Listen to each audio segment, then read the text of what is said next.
కౌలు రైతులకు లోన్లతో పాటు నష్టపరిహార గుర్తింపు కార్డులు ఇవ్వాలని టీజేఏసీ అధ్యక్షుడు కోదండరాం అన్నారు. హైదరాబాద్ సుందరయ్య విజ్ఞాన కేంద్రంలో కౌలు రైతుల పరిస్థితులపై రౌండ్ టేబుల్ సమావేశం నిర్వహించారు. ఈ సందర్భంగా చిన్న సన్నకారు రైతులకు ప్రభుత్వం ప్రోత్సాహకాలు అందించాలన్నారు కోదండరాం. రాష్ట్రంలో కౌలు రైతుల ఆత్మహత్యలు పెరుగుతున్నాయని రైతు స్వరాజ్య వేదిక నేతలు ఆరోపించారు.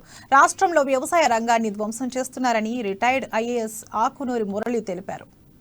కౌలు రైతు మేము గుర్తించం, ఆయన నిర్ద్వందంగా ప్రకటించండి మేము గుర్తించమని చెప్పి. గుర్తించవలసిన అవసరం ఏంది అనేది ఇది చూస్తే అర్థం. ఎందుకు గుర్తించాలి అనంటే వాళ్లకు వచ్చే ఆదాయంలో కౌలు పేరుతో కొంత పోతున్నది, వాళ్లకు రుణాలు దొరకట్లేదు, ఎక్కువ వడ్డీ రేటుకు రుణాలు తెచ్చుకోవాల్సి వస్తుంది, వాళ్ళు అమ్ముకోవటం చాలా కష్టంగా ఉంది. ఎందుకంటే మీరు అంగటికి పోయి వడ్లమ్మాలి అంటే ఓనర్షిప్ ఉండాలి, లేకపోతే ఏమవుతుందంటే ఎవరో ఒకరి పేరుతోని వాళ్ళు కాగితం తెచ్చుకొని అమ్ముకుంటారు. వాళ్ళ అకౌంట్ లో పడ్డ పైసలు మళ్లీ ఇడిపించుకోవటం అనేది మళ్ళీ కష్టమైన పని. అన్ని ఇబ్బందులు ఇవాళ ఈ కౌలు రైతులు ఎదుర్కొంటున్నారు. అన్నిటికంటే మించి కొన్ని చోట్లనైతే కౌలు రేటు చాలా ఎక్కువ. మీరు ఆ గోదావరి ఒడ్డుకు మహదేవ్పూర్ ప్రాంతంలో గాని అటు ఖమ్మం దిక్కు గాని 40,000 వారు చూసిన గ్రామంలోనే ఉంది. నేనైతే 50,000 60,000 కౌలు గురించి కూడా నేను విన్నా. అక్కడ ఒక ప్రత్యేక రకమైన